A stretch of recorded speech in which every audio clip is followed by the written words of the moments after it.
What's up, everybody? Welcome to Leadership Garage, where we're committed to your personal and professional development. I'm Craig. And I'm Mike. Hey, welcome back. We're new year. I know. Isn't it awesome? It's new crazy. Year. We're back in the studio. We got great things set up. We've changed some things. Why don't you tell them? Yeah. We obviously, you guys will see if you remember the first one. We changed the wall back here. Got it done. All set up now. Finally, we made some additions to the light. Mike actually has a light now. He didn't have a light last time. That's why it was a little bit dark over his head over there. So we made some changes there. We moved the mics. I know. We put the mic rows from here to here. Yeah. I mean, the simple things. That was like 5 minutes ago too, just to be fair. When we figured out the recording wasn't going to work right. So we did it. So moved the mics around, made some other minor tweaks and changes. We're recording on a couple other cameras here. So that's good. Hopefully. Really good stuff. I think, I think so. Absolutely. We got a great show today, and it's just building on what we did last time. So why don't you tell everybody what we're going to be talking about today? Yeah. So we talked about this in the beginning a little bit. The first video really was just an intro to who we are. This second video is really the core of what we believe. Right. It's what we're passionate about. And we said we would provide you tools, and these are 4 things that we think will provide excellent tools for everybody out there. They're great discussion points, and they're valuable in every instance of your life, career, whether you're parenting, it doesn't really matter. These are all things that are great for your toolkits. And again, we believe in these 4 things. We're passionate about these 4 things. We've seen the good and bad of these 4 things. Yes. And so we think they're perfect to start us off with here in episode 2. So absolutely. So let's start with so before we get into the 4, we'll introduce them briefly, right? Because we believe that, again, that these things are extremely beneficial for all of us. You probably saw the little formula that I put in the description of episode 2 here, and it's G equals P plus D plus G. And for all the military folks, PDG, nope, it's not that. It's something different, I promise. Plus U. Right? G equals P plus D plus G plus U. Right. And that spells. Now everybody wants to know what the heck that is, right? So that's what we're going to give you. First of all, the G is goals. And everybody has goals, whether it's short-term, long-term, spoken, unspoken. Right. We all have dreams and desires. And so we said goals, but it could be dreams or desires. It could be whatever you want, but we said goals. The P is positivity. Man, our world needs that right now. And it's just crazy out there. And we're going to talk about that as we move through the video. The D is decisions. Yep.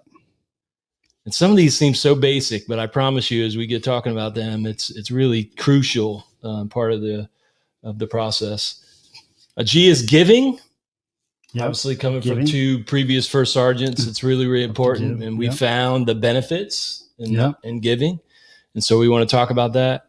And the U is just being uncomfortable. Which we're good at. Which we're really good at, right? Can't you tell? Right? So we think you have to be uncomfortable. Growing is going. And then to grow, you have to be uncomfortable. So it's these 4 things we think are critical and really the foundation for a lot of the other things that we talk about in the show. Absolutely. It would not surprise me at all as we kind of dive into the next few months of this podcast that we'll come back to these. Right. We talk about a topic and then we'll end up back to one of these things, right? I think it's a given. Yeah. Yeah, absolutely. So let's get in. Let's dig into it. We'll start off with positivity. Where this really came from was very recently. I had read a book called Positivity, and it really struck a chord with me, especially in today's day and age. We talked about this in the very first podcast that the leaders face so many challenges every day, even way harder than what I believe people in the past. Social media, just everything. Yeah, the digital environment, the pace of things now are just so much difficult. The communication, the way we communicate is so difficult. I mean, there's so many challenges that I think in a lot of these challenges comes so much negativity. Right. I a couple of days ago, maybe bad timing, but I posted this book on my Facebook page during some pretty significant event that was happening out there. And we don't want to go into that, but you probably know what it is. And the timing of that, really the purpose of this was to say, hey, sometimes the negativity just draws us all down. Yeah. And sometimes we need to focus on the positive. And the book really goes into the science, Mhm. of being positive and what it does for us. Things like, openness, connectedness. I mean, there's so many examples in the book about how this really changes our outlook on things when we have a positive outlook versus a negative outlook. Right. Well, why don't you tell us some of the things that you were reading or come across, about positivity? Yeah, it's really interesting, the studies. There are lots of studies. If you just do a Google search out there, there's lots of studies about positivity. But I really found some of the things that she talked about in this book very interesting.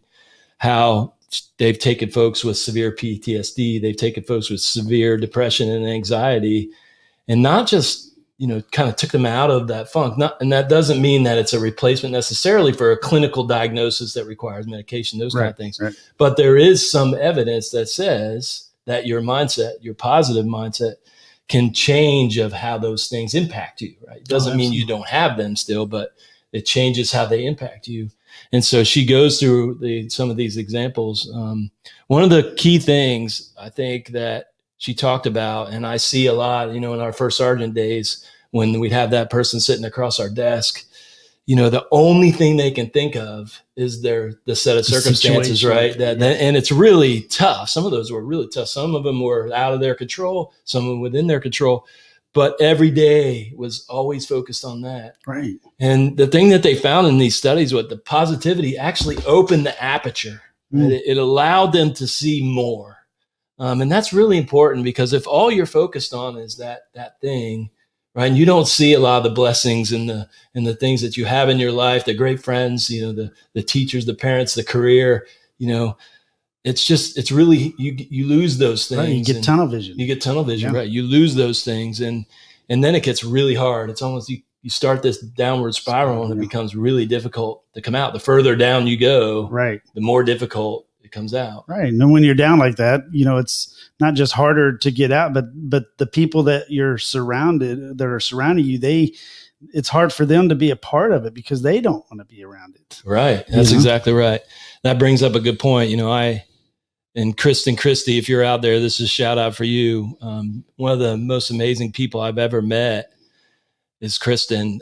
She has faced so many, really tough situations in her life, personal and professional. But if you met her, you would never know. Right. I mean, she's just like a magnet in the room, and she's so positive. She's always got this big smile on her face. And when she gets in the room, you just can't help but notice her, and it's really an attitude, a mindset, despite everything that she's been through. Right. You know what? It's like a magnet. You're so attracted to that, and because of that, I think it's provides a bunch of opportunities for her, over time that, you may not have had if you didn't have that kind of mindset. Well, you want to, and I've never met her, but you introduced us via email, and we just chatted a little bit over email one time, and I could see even through email, how important and how magnetic she was, right. Just by her words and how positive she was.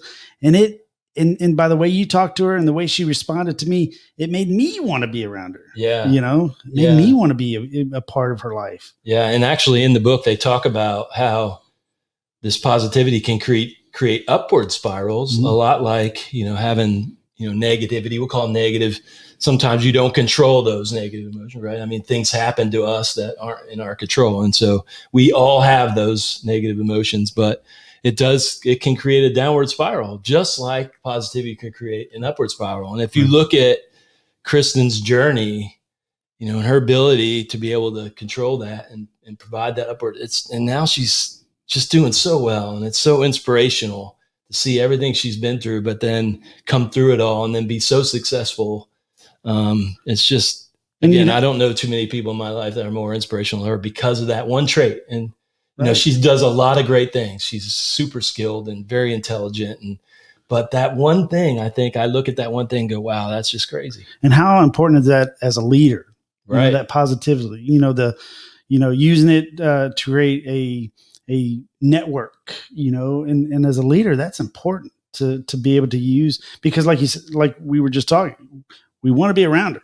Yeah. And being in a position to have people want to be around you, you can use that to create networks that will benefit you in business and leadership and in your home life, all those things. Yeah. It also develops culture. Ooh, yeah. You know, I mean, think about that. If you had a positive leader in an organization, you know, there's a good chance that the people below them are going to have a very similar type of perspective or attitude, right? Yeah. And so I think just like it's a upward spiral for the individual, it's a potential upward spiral for an organization when the leader sets that type of tone. It doesn't mean that you don't address the issues, right? I want to make that very clear that it doesn't mean we overlook tough decisions or overlook tough things that are happening in our lives or our organizations, or that we, you know, try and put a Band-Aid on them of positivity. No, we have to address those things, right? But it's just a different outlook, right? It's the hope.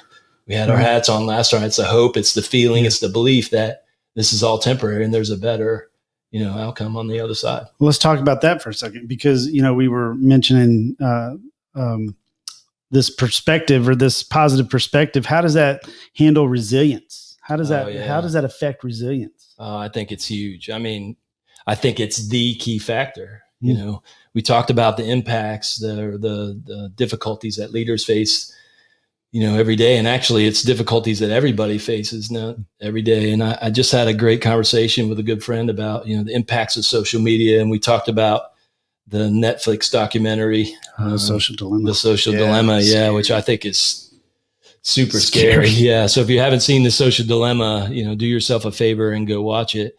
But it's other things too. If you look at the statistics now, I don't know if there's ever been any specific correlation made, but, you know, in 2009-ish, when social media or Facebook really began, and then you go back and look at the studies for when, you know, we started to have this big jump in suicides, and not only in the military, but in our country, they correlate almost identical to the time that we brought social media, the presence of social media into society. All of a sudden we see this humongous jump in suicides. And so to your point, right, I think social media can be positive, right? But when we face these really difficult situations, it a lot of times can be very negative. And I think, again, when people are dealing with all this stuff, especially, you know, younger folks who, you know, just don't have life experience and haven't necessarily built the skills, the strong skills to be able to deal with this type of adversity. And then, you know, we keep piling on and piling on and piling on. It becomes very difficult to come out, and they think that there is no hope, and they make a drastic decision. And it's very sad. But, you know, if we use positivity and say, hey, you know, this isn't the end, there are better things out there. I really believe that the thing that we have to create in people to make them resilient is one thing, and that's to be more positive. And there are ways, specific ways that we can do that. I was literally about to ask you, saying, hey, you know, you want me to be positive, but somebody might be asking, well, you know, maybe I'm not always positive, or how do I become positive? Yeah, first, I think we have to acknowledge that negativity is normal, right? I mean, we all have it. We all have that. It's a human condition. It's a human emotion, right? There's sadness, there's fear. Those things are normal. Everyone, you have to have them, and you can't mask them with positivity. And if you are, you're probably being more stressed, right? You're putting more stress on yourself. So I think we have to acknowledge that happens, and because we can acknowledge that happens, and we know it occurs, really, it becomes about the ratio of positivity to negativity. And actually, in the book, the author suggests that you have to have 3-to-1. You have 3 parts positive to 1 part negative, and then you're in a pretty good place, right? So every negative thought, if you had 2 positive thoughts, then based on her research, you know, you're going to be more resilient. You're going to have more open mind. You're going to make less emotional, you know, negative decisions, which we'll talk about in a little bit, right? So it's the ratio. It's not necessarily that you have negative thoughts, because, again, we all have negative thoughts. It's the ratio of positive to negative thoughts. So the way that we deal with these things is we have to be very intentional about, you know, our positive thoughts. Right. And it has to be regular, because you can't help your social media feed and all the things that's happened in our political environment. And, you know, the fact that people are losing folks to suicide and their families and their friends, right? You can't change that necessarily, right? So you have to be very deliberate and intentional about what you do to keep that positivity. Yeah. So if you read the book, she outlines like 15 or 20 things. We're going to give you a couple here. Some of these are in the book, some of these aren't in the book. And these are some of the things that we do personally, Right. To help, keep that mindset. Right. For me, I'm inspired by the heart. And so I will listen to YouTube motivational videos. And it's so funny, Mike, when I get in the gym, if I don't have anything planned, or even if I just have music playing, I'll pump out, a set or whatever. But when I have that stuff, when I have TD Jakes or Jocko Willink or Goggins or all these, Robbins, motivational, those, yep, yeah. Tony Robbins, one of my favorite. I love that guy. When they're in my ear, I always do more. Yeah. I always do more, 2 or 3 more, 2 or 3 more minutes, 2 or 3 more sets. I always do reps. I always do more because I'm fueled by that. And so I regularly listen to these YouTube videos, motivational videos, because it inspires me to be better. Kind of gets you in that mindset. Absolutely. And that's one of the things I do. I wake up early morning, I get into some important stuff to me and meditate and get in a mindset. Yeah. So really kind of renewing your mind, changing your mind, the way you think. Right. You got to be intentional about it. So you're ready for the day. I'm ready for the day. So whatever happens in that day, you've started off with a mindset that, hey, whatever it is, I got it. Right. And I'm gonna battle my way through it, and there'll be tomorrow, and I'll be back here tomorrow, and we'll deal. I do it every day. I wake up early. My wife hates it, but I wake up early and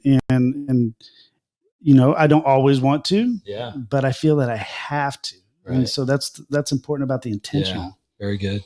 Another thing that's really important, and you guys have all heard this, that you are who you surround yourself with, and so Mike and I obviously feed off of each other. He brings me energy, I bring him energy, and that's the same in our families and our friendships. If they got to bring that positive energy. It's again the reason why I love being around Chris and Christy, and so we talk fairly regularly. It's because she gives me positive energy, right? And that positive energy, helps me combat some of the other things that are going on. So I think, you have to pay real close attention. I mean, real close attention to the people that are in your circle. Oh yeah. In your circle, that circle's probably pretty small, right? Yeah. Your inner circle. Yeah, most of us, for most of us, yeah, that inner circle's pretty small. And everything. Yeah. Yeah. So you talked about too, when we were kind of sitting down to talk about this, you said you did a task with your kids. Why don't you tell us? Oh yeah. So sometimes, and you can do this really, I feel that this could be business or whatever. Mm-hmm. But a lot of times, children or kids or teenagers, even my young adults, 24-year-old, 21-year-old, sometimes they get in a funk, their influencers are negative, or, of course, social media, they're very much on social media. Right. And so, my wife and I have to remind them a little bit. And so some of the things we do positive affirmations. Yeah. What are 10 things that you're thankful for today? Yeah. And some, it's funny because they don't like it, but sometimes they, when we intentionally make them think, you know what? I got a roof over my head. Yeah. I got food in my belly. Right. Things that they're really thankful for. We got a great family. Yeah. You got a mom and dad who love you. The things that we make them think of. And so we tell them, what are you thankful for? And then of course, when they were younger and we would be walking out, we would have positive affirmation. You're going to do great today. Yeah. Today's going to be a good day. Yeah. I love that. And then walk out that door in a positive light. Yeah. We're going to talk to Donna and Mary, our wives, about, their careers, because they have, started their own businesses. But one of the things I love about Donna's community, the Arbonne community, is, man, it's so uplifting. Yeah. Same with me. They speak life into Donna, man. I get on those things and I'm so fired up about, the community and the culture that they've created. And I think those affirmations, reinforced by, that private time, the quiet time, reinforced by, the positive energy comes from videos or, the meditation, and just writing it down, saying, hey, this is what we're thankful for. And if you just did those 4 things alone, if you just, and you put your heart into it, right? If anything you do, you don't put your heart into it, right? It's never going to come out like we want to. But if you just did those 4 things and you really put your heart into it, I really believe in my heart that the change you would see in the way you feel every day would be drastic. Absolutely. And it's so easy because you go, well, how do I do it? Well, you start by making a choice. You make a decision, which is our next point, decision making, which, that's right. it's easy to talk about decision making. And so, when we were pondering these things and talking about it, so I kind of want to start off with something, let's talk about the bad decisions, because those are, man, we got a million of them. Yeah. We got a million of Oh them. my goodness. So I'm going to ask you, if you could talk to your younger self about a bad decision, what would you say? Yeah. So a lot of you might not know Donna and I's story, but we're high school sweethearts, and we had our first child. Donna was just started her junior year in high school, and man, that's a tough way to start out a life. Yeah. When your wife is a high school student, and you're trying to figure out what to do next. And so, and please don't take it the wrong way, we love our daughter and we wouldn't change one thing. But if we could have brought her into the world a couple years later, right, when we had graduated high school, maybe went to college and started a career and had a stable home and actually matured and grew, right? So, and again, in the moment, you're young, you make a decision, it's an emotional decision, and you literally have to pay for that decision for 18 plus years, right? And so, but those are the things that we grow from. Sometimes the growth happens in the negative decisions, from bad decisions. And then almost always the growth happens from negative decisions, and sometimes it happens from the positive decisions. But yeah, I think if I look back, I thought, man, again, I loved our journey, and it's part of what really makes our story so great is where we came from and where we went to. Right. And I think that's the case with a lot of people who've overcome adversity, right? We just watched Soul Surfer last night. What a great movie, and because it's about where you overcoming that adversity, and that becomes your story. And so our story is amazing, and I really wouldn't change a thing. But if I had to talk to my younger self, I would say, hey, slow down, Junior, think about that decision. And the impact it's going to have on your quality of life and in your relationships and your finances, everything else that it impacts having kids so early. Right. It's funny because a lot of times people say, well, these bad decisions are, the reason why I am the way I am today. And that's, I believe that. I absolutely believe that. But, the harm or the hurtfulness or the pain that you suffer, the suffering, right? The anxiety, the emotions, right? Absolutely. And I remember when I was a kid, I was living with my grandmother. I had run away from home twice, and I ended up living with my grandmother. And I remember a lady at my church. She came up to us. I was about to graduate high school, and my grandmother was retiring and moving back in with my parents. And this lady, all my friends were going to college. They were going to school. We couldn't really afford school. Yeah. But this lady goes, hey, I'll pay for your college. I'll pay for your college. I'll pay for your books. I'll pay for your transportation. I'll pay for everything. Yeah. You just have to work on my farm. And really, there's only 2 rules. And I was like, oh, what are the rules? And she was like, no drinking and no women. And I'm like, what? I was like, oh, how old were you? I know, right? The 2 things you wanted most. Women. Yeah, I know. Yeah, right. And so I was like, whatever. And so, of course, I chose not to take her up on that. And I look back at that one bad decision. I'm like, even though, I'm a college graduate, I got a master's degree, right? I've done okay, but I'm like, man, I could have done that the journey way back when. I could have had a different path, but not that I would change my path, but I would have been different, and it would have been interesting. So, another reason why we make bad decisions, and I think you spoke about it earlier, was emotions. Oh, man, goodness sakes. When you're making decisions through emotions, that's a. How many times sitting across that desk from folks, as a first sergeant, and trying to counsel them about decisions that man, I'm telling you, and it's frustrating because that they're going to make the wrong decision. You can see it in their eyes, you can hear it in their voice. Oh yeah. But too, that if they weren't in this emotional state, there's no way they would make that decision. Right. Because it's irrational. It doesn't make a lick of sense, right? Right. But, and it's so funny because you look at people across, whether they're young people, young adults. I've seen even 30-year-olds make horrible decisions based on their emotions. Like oh my gosh, I love her, and I'm like, no, you lust her. That's And, right. That's right. and so, unfortunately they tend to make a decision that they want to, um, have right now. And they're willing to trade what they would want most out of life. Cause most people Yeah. want good things out of life. Most Right. people want good for their family, good for their friends, good for their selves, good for Right. their future. Right. And sometimes, if you make a bad decision out of emotion or anger or whatever, which is an emotion, you trade what you want now, Yeah. what you want most, I guess, for what you want now. I want it now. I want it now, right? And then you regret. Yeah. And man, it's so hard. But that 65-inch TV looks so good on my wall when I was 25 years old. Right. That falls off and breaks. That's right. I watched a video on ridiculousness the other day of a grown man playing a video game that got upset, picked up the keyboard, slammed the keyboard down, broke his monitor TV, grabbed his monitor TV and threw it out the window out of anger for a video game. Right.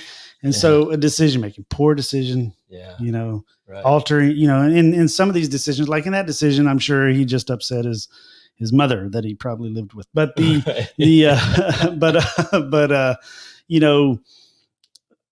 some decisions though can really be drastic. Yeah, absolutely. Yeah. You got to take the time on the big ones. Yes. If they have a lot of risk, right, and the impact on you or your family or your future, they take time. I mean, that's just the way it goes. Sometimes you can't go fast on those kinds of decisions if you can prevent it. I mean, you don't want to be indecisive. You mentioned that earlier. Don't be too indecisive because that's a problem. But at the same time, you really have to be slow and methodical and deliberate, intentional about those decisions with that big impact. Right. Because, you're not just affecting yourself. Bad decisions can affect your family. It can affect your leadership abilities. It can affect, and I have I had a commander one time make a horrible decision, and the respect level that happened with that decision plummeted. And, he ended up, literally being fired and pushed to the next set, he had the PCS and stuff, but the decision that he made affected his unit. It affected, his family. It affected his career, so many things that bad decisions can lead to. So what are some ways what are some things that are benefits of good decisions? Oh my goodness. I mean, so what comes to mind, I have a niece who is doing very well for herself, her and her husband. They're young, 25, mid 20s, but I look at their life and I go, wow, 25, mid 20s, and they're just doing so well. They both have their degrees. They both have great jobs. They have a beautiful baby. They have a safe home. And they have stress. I mean, everybody has stress, but I look back and go, I compare, how they're managing their life and the good decisions that they're making, and sacrifices that they've made because of those good decisions, right? Compared to where, we were in our mid 20s and just struggling, paycheck to paycheck. Donna was just barely crawling out of her, not having even her high school diploma. And so, man, we were just trying to make ends meet. And I look at them and go, man, they're just doing it right. Right. And so it's less stress, way less stress, but also it's a catapult for the future, where they are in their career and life. And that's financial freedoms, like I said, building their careers, building their family. We were here, they are way up here. So there's a good chance that, as you continue to go up, that by the time they retire and, they're going to be doing very, very well for nothing. And just the comfort it creates in their life. Right. And that has other benefits. Like, if you're less stressed, you have less health and health issues that a lot of us face when we get really stressed out, especially for long periods of time. So the benefits of making a good decision, it's not even measurable. Right. So it's such a beautiful thing to see though, when somebody's made really good decisions. But here's the beauty though of decisions is that bad decisions can be reversed instantly. Oh, yeah. Like, well, the bad consequences decision may not be. The consequences, right. That's exactly right. The consequences are probably going to last. Some of them will last for years. Right. But just like positivity, the continuous bad decisions creates the downward spiral, right? Whereas if you make continued good decisions, you may be down here, but you're going to create a different trajectory for your career, for your life, right? So I think that's the beauty of decisions, is that if you made a bunch of bad decisions and then all of a sudden you've changed your life and you start making decisions, it might not pan out right away, but over time, you can make an instant shift in your trajectory. Right. Oh, absolutely. It's such a beautiful thing to know. And that's a good, that's part of the good decision. It can pay out over time. You and I sat at the table talking to my father-in-law over the holidays, and I love my father-in-law, plug. He was telling us about relationships. He was telling us about his, he worked at Boeing, and he was telling us about some of the things and some of the decisions that he made in with people, with relationships, when he was a junior executive in Boeing, panned out to, over his 45-year career, that put him on a trajectory to get to the end, to get to the 45 years. And so, sometimes making those good decisions will have a lifetime of benefits, with your kids or with your career, those type of things. I remember when I was a young airman, my second EPR, my performance report, was a referral, which is not good. It's not good at all. And that decision, when my boss wrote that, to go back to your point, that made me change the way I felt. I no longer wanted to be that person. And the very next performance report after that, till the day I retired, were all 5s, all the highest you could get, because of, the poor decisions that I make, and then make that one decision. Now it affected my whole career, because I would have never been able to be a first sergeant. I would have never been able to be a leadership school instructor, those type of things. So you do know that 88% of people get 5s on their EPR, right? I did not. Well, that just crashed. You made it to the top. I know, buddy. I made it to the top 88%.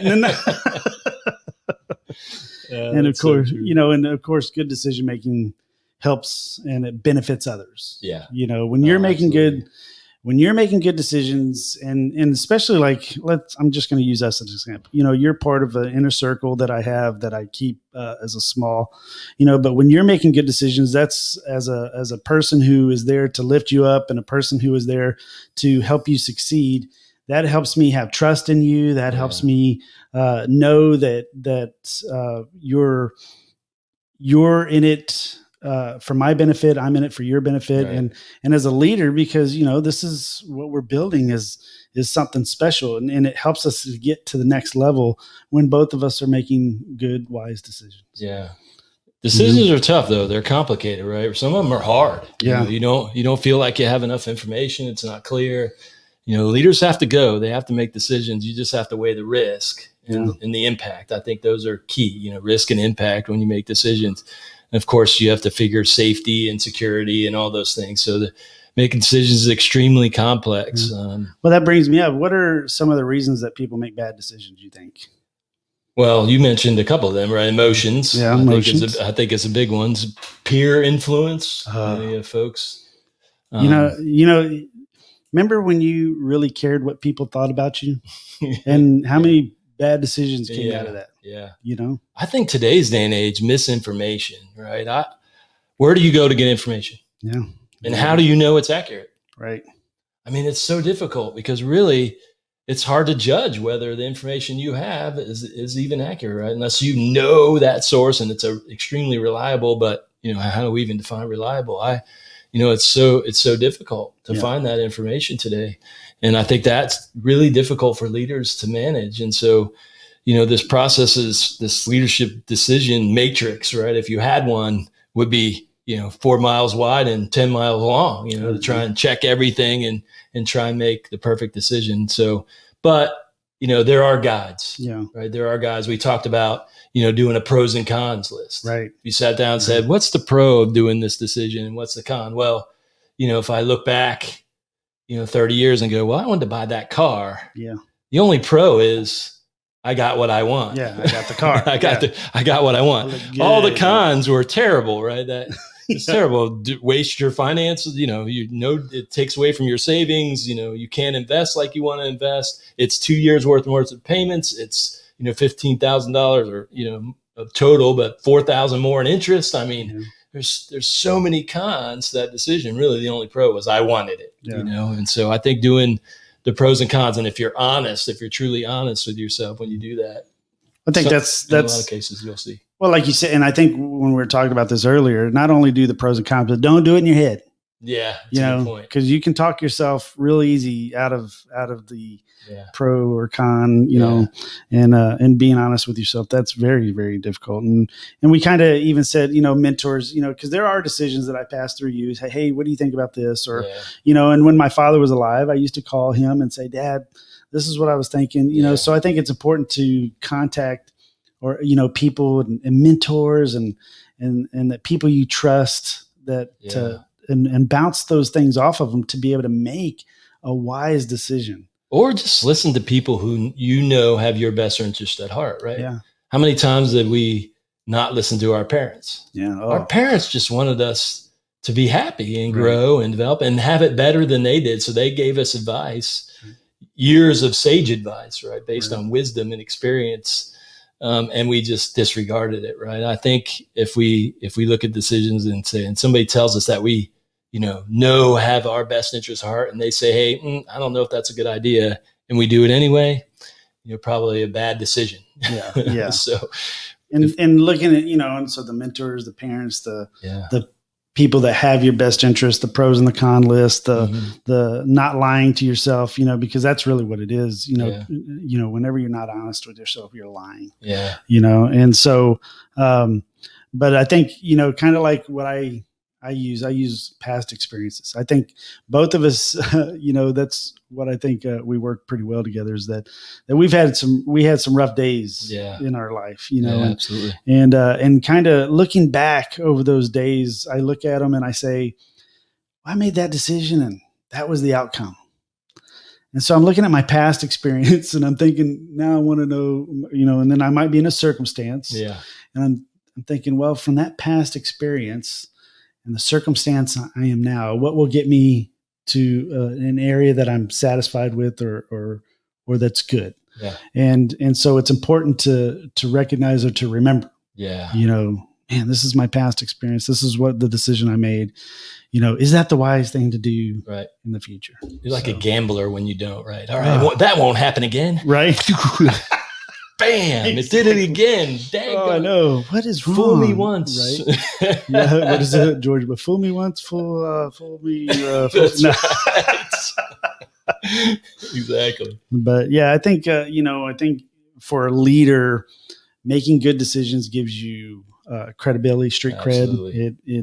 It can build your team. It builds trust. Builds trust. Foundation of leadership. Yeah, it's absolutely a foundation. So being positive is a foundation, I believe. Yeah, absolutely. Making good decisions. And our next one is, we might have to cut this off, man. I think, you know what? You're right. I think our listeners are tired of listening to us at this point. And it gives you something to look forward to in the next one as we get through giving and being uncomfortable. Yes. So let's wrap this up for this time. Absolutely. And we'll see you back at episode 3. We appreciate you. Absolutely. Let's couple weeks. Yep. A couple weeks. We'll see you back here. Absolutely. We love you guys. Thank you so much. All right. See ya. Bye. Take one. Take 2. This will be in the blooper reel. Yeah. We got a blooper reel. What's up, everybody? Welcome to Leadership Garage, where we're committed to your No. We're going to kill each other now. All right. Take 3.